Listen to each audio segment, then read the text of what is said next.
Filiz'in Mutfağı YouTube kanalımdan herkese merhabalar. Bugün sizlere harika bir çorba tarifim var. Hem doyurucu hem besleyici. Buyurun yapımına başlayalım. Öncelikle geceden ıslatmış olduğum 1,5 su bardağı 200 milimlik bardak ölçüsüyle buğday var.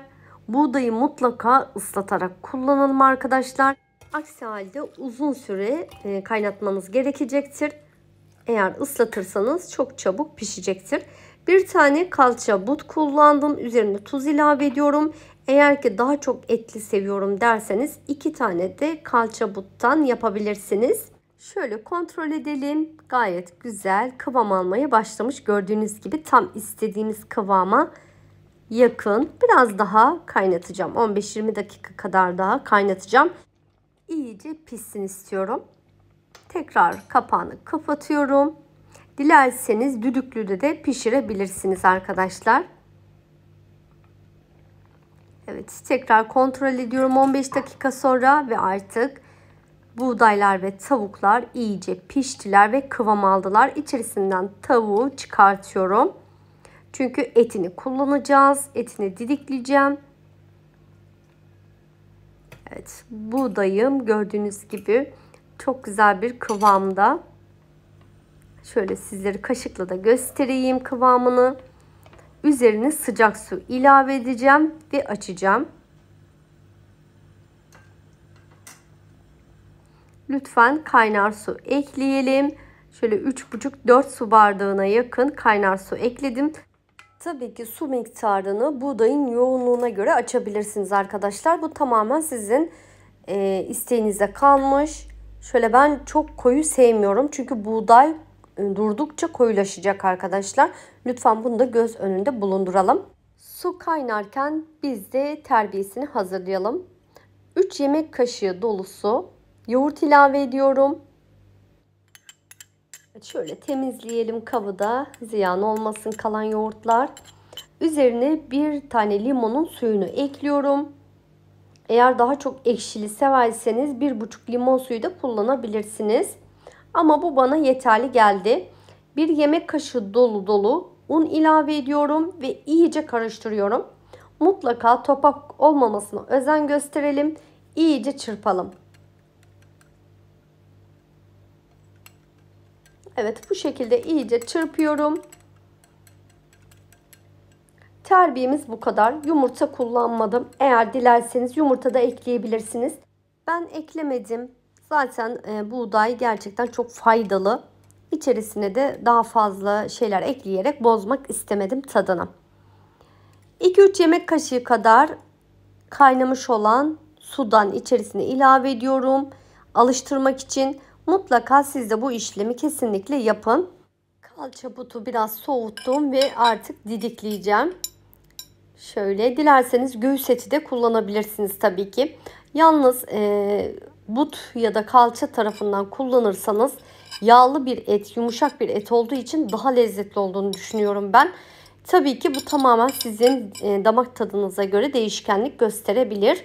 Bir tane göğüsten de yapabilirsiniz. Şöyle çok küçük olmayacak şekilde, çok da büyük olmayacak şekilde çatal yardımıyla tavuklarımı hazırlıyorum. Tavukları hazırladım. Şöyle çorbaya geçiyorum. Evet, kaynamaya başladı. Çok aşırı kaynamasına da gerek yok. Tavuklarla birlikte biraz daha şöyle 15 dakika kadar daha yoğunlaştıracağım.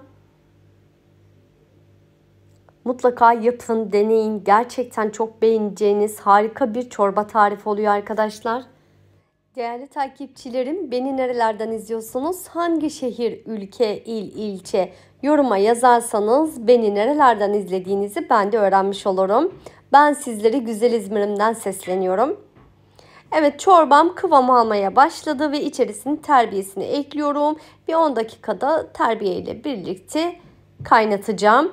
Ve artık zaten çorbam hazır, pişti. Biraz daha kıvam almasını istiyorum. Bakar mısınız? İnanılmaz güzel bir çorba tarifi. Kanalımda da birçok çorba tariflerim var. Gerçekten hepsi de birbirinden kolay ve birbirinden lezzetli. Binlerce kişi tarafından denenen ve sevilen tarifler. Tariflerimi kolay bir şekilde ulaşmak için arasma bölümüne Filiz'in Mutfağı çorba tarifleri diye yazarsanız bütün tariflerim önünüze düşecektir.